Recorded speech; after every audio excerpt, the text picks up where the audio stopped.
Welcome back to lecture number 3 on the 1920s, or the Roaring Twenties, as many people like to refer to this decade, as a time of great interest and movement and dynamism. So bear with me, guys. We'll move through this lecture, I think, fairly quickly today. We're going to look at, as you can see from the images, one aspect of the 1920s that was truly built on or based on the idea of change, revolutionized the way Americans lived and worked, especially in the home. You can see here several housewives showing off the new stove, although it doesn't look, stove/oven, doesn't look really convenient or small or anything of that sort, but apparently was a great advance at the time. You also see the vacuum cleaner make its appearance there in that 1924 ad that was going to make cleaning up much easier for women at home. Notice also the style of dress there, a woman with a full-length dress and an apron on doing her housework. And you also see there an early washing machine. I know that doesn't look at all like a washing machine, but it was. There was a big drum that spun around at high speeds, washing the clothes, and then you put it through those rollers up top to actually wring out the clothes. So that was a great advance over hand washing. So I'd like to just read a brief passage again from another work of history that I think really does a nice job of summarizing the 1920s. And I quote, "What made the 1920s different from any previous decade in human history," wait a minute, lost my place there, "was the arrival in force of mass culture." So what made the 1920s different from any previous decade in human history was the arrival of mass culture. Popular culture, shaped by mass production, mass consumption, and the mass media. In its hunger for novelty, mass culture tends toward inclusion, drawing raw material from the margins of society into the mainstream.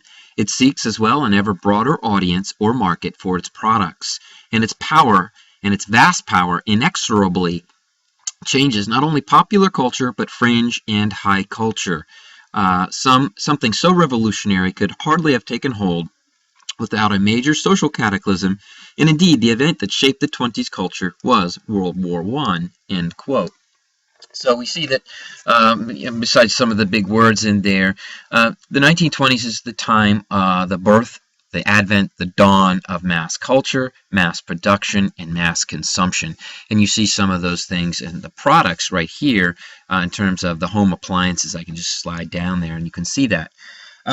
The Americans really became obsessed with trying to achieve a better quality of life and using these new inventions, these new gadgets, these new products to save time. These are time-saving, labor-saving devices in the house, and this was also true in the workplace as well. And that was going to lead to more free time that people could then pursue hobbies and recreational activities. So Americans in the 1920s, we can say, I think, with a fair degree of conviction, became fully absorbed in the pursuit of material comfort and pleasure. So let me repeat that because I think that really characterizes the big change. Americans became fully absorbed and committed to the pursuit of material comfort and pleasure while abandoning traditional values such as thrift, frugality, and spirituality. Now again, as I said in the previous lecture, there's going to be a tug of war, a sort of conflict between the old way of living, the traditions of the 19th century, which saw saving, being frugal, not spending excessively on things, and a focus on spirituality. But that's really going to shift now as people see a possibly better, more glamorous, more fun way of living. And that's really going to, I think, be at the heart of what we might call modern America. So the heart of modern America really, I think, comes on to the scene in the 1920s after World War I. Remember, wars are destructive not only of human lives, they're not only costly, but wars, and I said this before in the World War I lectures, wars tend to really produce profound or deep changes in a society. And World War I, the first of the major 20th century wars, does so. And we can see that very clearly in the 1920s and even just the images you see on the screen here. In addition to, or at least let's qualify or talk about that different type of life, Americans began to listen to the radio. The radio becomes a more common household item, and there are going to be radio programs from news to entertainment that Americans are going to listen to. Going to the movies became a very popular thing. Hollywood is in its infancy in the 1920s and begins to produce some really interesting films, and we have the development of talking films. So one might not know, you guys might not know, that films originally were silent.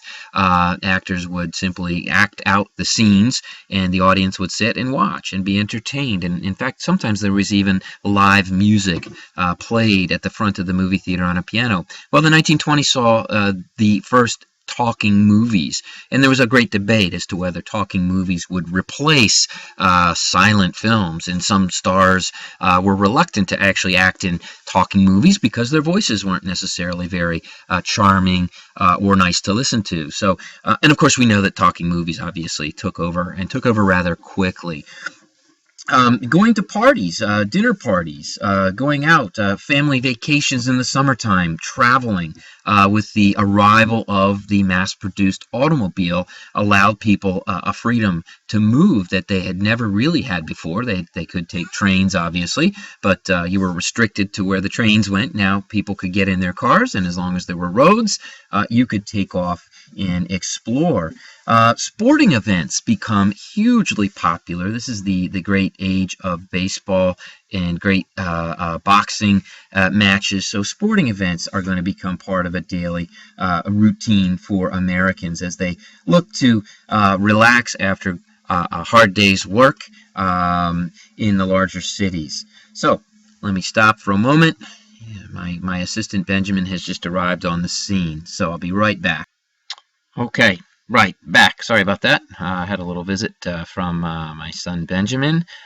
He's now gone, and we're back. So we're going to end today's video lecture with some changes in the U.S. economy that also reflect changes in how people lived, how they hoped to live, and how they sort of behaved in attitudes. So that's a lot, right? So the economy in many ways sort of reflects how people live, how they want to live, and some of their attitudes. And there's a relationship. Sometimes the attitudes affect the economy affects the attitudes.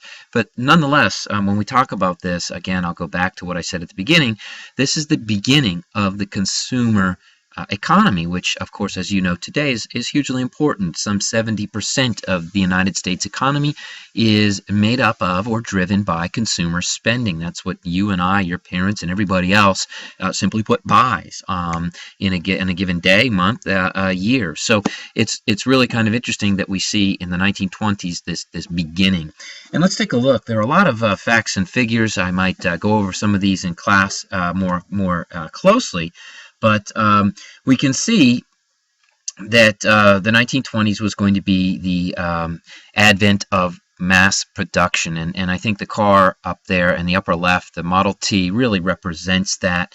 Henry Ford developed the mass production or assembly line process, and with the assembly line process, he was able to manufacture more cars, and as a result, the price came down significantly.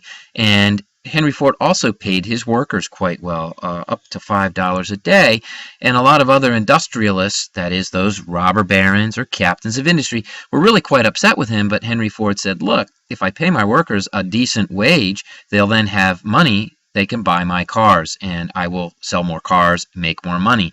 So Henry Ford was really onto something, and one wonders whether we need to maybe get back to Henry Ford's idea of paying workers a decent or a living wage. From 1919 to 1929, that is our decade, the U.S. economy grew by 40%. Which is pretty incredible. That's 4% a year over that decade. Wages and salaries grew. Factory workers earned about $1,300 per year. Doesn't seem like much, but at the time, $1,300 per year was quite a lot. And an office worker made about $2,300 a year. So wages are going up, which gives people more money to spend. Consumer prices fell with the advent of the assembly line and the mass production of goods. The number of cars registered in the United States rose to 23 million at the end of the 1920s, and that's up from 8 million in the 19 teens. So 23 million cars registered by the end of the decade. By 1929, and you can see this in the picture, 66% of the homes in the United States had electricity, a huge increase, which allows people obviously to have electric lights and all of those new products, washing machines, radios, ovens, stoves, all sorts of different electric irons. So the age of electricity was upon us and was going to revolutionize life and how people lived again. The advertising industry, something we kind of overlook or forget, but the advertising industry really came into its own in the 1920s as consumer products increased. Manufacturers and producers realized they needed to create demand. In steps advertising, create desire for products and goods by advertising them in various outlets, billboards, radio ads, newspaper ads. A famous quote by Bruce Barton, who wrote The Man Nobody Knows, called Jesus Christ the founder of modern business, who picked up 12 men from the bottom ranks of business and forged them into an organization that conquered the world. End quote. Bruce Barton was writing about the power of advertising and taking simple ideas and even the most humble people, the poorest people, could be targets or the audience of advertising. And so Bruce Barton writes about this idea of the church becoming the largest organization in the world, and many companies are going to follow that model to try to encourage people to become followers. So that's a big deal, advertising. I'll repeat that, a big deal. There's also the idea of a GM executive who said, look, we have to design cars, new cars, continually so that people always want to buy a new car. So the idea of coming out with new models, slightly changing certain styles or features to create the idea of the newer, better product that consumers would want to buy. I think we see this today, particularly with consumer electronics, especially smartphones. They're always coming up with the newest, latest, greatest cutting edge. So think of the Apple from the iPhone 3 to the 4 to the 4S to the 5, and who knows what's coming next. The idea is, again, to get people consuming, even if they don't need it. Even if your old phone works well, your old car works well, hey, there's always another better model out there that advertising is going to try to make you want to buy, and that's how it kind of worked. 1920 saw the beginning of radio. You see that in the upper right. The station KDKA out in Pittsburgh began to broadcast in 1920. They began to broadcast news events, and they covered the 1920 election in real time. So that's a real first. And of course, today, when we have major presidential elections, people are glued to their sets waiting for the latest updates and news. So 1920, KDKA in Pittsburgh began broadcasting. By 1922, there were 508 radio stations across the nation. The speed of communication really began to increase, with the radio taking the news into the people's homes several times a day. We see this idea of speed, and that was another thing, another great change of the 1920s. Before, you might have a daily paper. You'd have to wait for the paper to come out in the evening or in the morning, and you wouldn't get new news until the following day. Now you're going to get news updates as the radio becomes a viable option. So speed is going to be really key in the 1920s. Politicians are going to take advantage of that. Businesses will take advantage of that.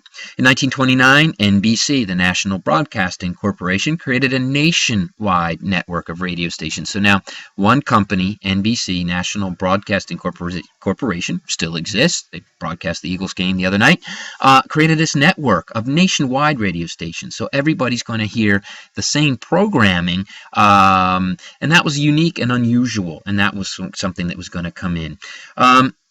We also talked about the first talking picture. Well, the first talking picture came out in 1927, and it was called The Jazz Singer, starring Al Jolson. So The Jazz Singer, 1927, big hit.